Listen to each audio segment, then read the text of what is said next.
గ్రహణానికి ముందు పాము కనిపిస్తే అపశకునమా? ఇది నిజమా లేక కటుకథా? ఇప్పుడు చూద్దాం. అయితే గ్రహణానికి ముందు పాము కనిపిస్తే అది నిజంగానే అపశకునమా లేక ఒక అపోహ మాత్రమేనా? చాలా సంప్రదాయాల్లో పాములు శక్తికి ప్రతీక, గ్రహణాలనేమో ఆధ్యాత్మికంగా చాలా ముఖ్యమైనవిగా చూస్తారు. సో ఈ రెండూ ఒకేసారి జరిగితే చాలామంది దాన్ని ఒక నెగటివ్ సంకేతంగా నమ్ముతారు.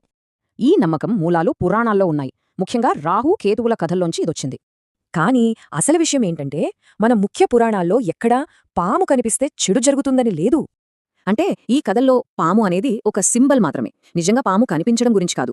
సరే, సైన్స్ ప్రకారం చూస్తే గ్రహణానికి ముందు పాము కనిపించడం అనేది జస్ట్ ఒక కోఇన్సిడెన్స్. చూడండి, ఈ రెండు సంఘటనలకి అసలు సంబంధమే లేదు. ఒకటి ఆస్ట్రానమీ, ఇంకొకటి బయాలజీకి సంబంధించినవి. అసలు పాములు వాటి అవసరాల కోసమే బయటకు వస్తాయి, గ్రహణాల వల్ల కాదు. శాస్త్రీయంగా చెప్పాలంటే ఈ రెండింటి మధ్య ఎలాంటి సంబంధం ఉన్నట్టు ఆధారాలు లేవు, అస్సలు లేవు.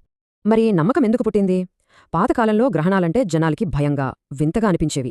సో ఆ భయాన్ని పురాణాల్లోని పాముల కథలతో కలిపి ఇదో ప్రమాదం అని నమ్మడం మొదలుపెట్టారు. ఫైనల్గా చెప్పాలంటే ఇది కేవలం ఒక అపోహ, పురాణ కథల ఆధారంగా వచ్చింది, సైన్స్ ప్రకారం కాదు.